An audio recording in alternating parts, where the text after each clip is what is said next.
Welcome to QuickMedTalk, your online destination for medical lectures. Let's talk about Stridor. Definition of Stridor. Stridor is an abnormal high-pitched play sound produced by turbulent airflow through a partially obstructed airway. This can be at the level of the supraglottis, glottis, subglottis, or trachea. Stridor is a symptom, not a diagnosis or disease. Therefore, the underlying cause must be determined. Types of Stridor. We have inspiratory stridor. This is where there is narrowing of the extrathoracic airway and it suggests air obstruction above the glottis. The stridor is heard when breathing in. Biphasic stridor. Here the obstruction is at the level of the glottis, which suggests glottic or subglottic lesion. The stridor is heard when both breathing in and out. Expiratory stridor. There is obstruction of the intrathoracic airway, which suggests obstruction in the lower trachea, and the stridor is heard when breathing out. The pathophysiology. Infants or child area lumen is naturally narrower or smaller than in adults. Mere reduction in this area diameter results in further narrowing or obstruction of the airway, causing an exponential increase in air resistance. For example, in foreign object, collapsing epiglottis, and mucosal edema are circled in this picture.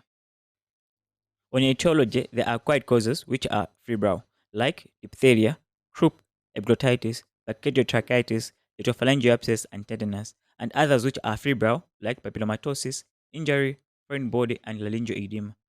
This picture shows subglottic stenosis, croup, laryngomalacia, and subglottic hemangioma.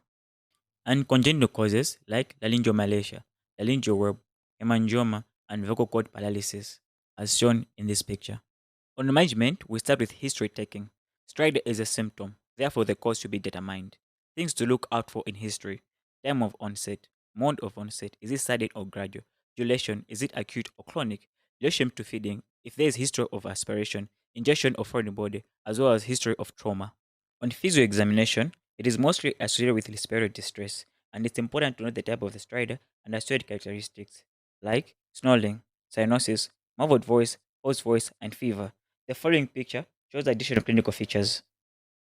On investigation, you do lateral and PA view X-ray of the neck and chest, flexible nasopharyngoscopy, direct laryngoscopy and bronchoscopy, as well as CT or MRI of the neck and chest. The picture shows the thumb sign for acute epiglottitis and stipple sign for croup.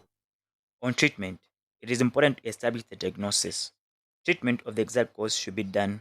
In cases where air edema may be the cause of the stridor, the use of nebulized epinephrine and dexamethasone is recommended.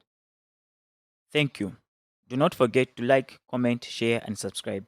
In the bio, you will find the link to our Instagram, Facebook, and SlideShare account.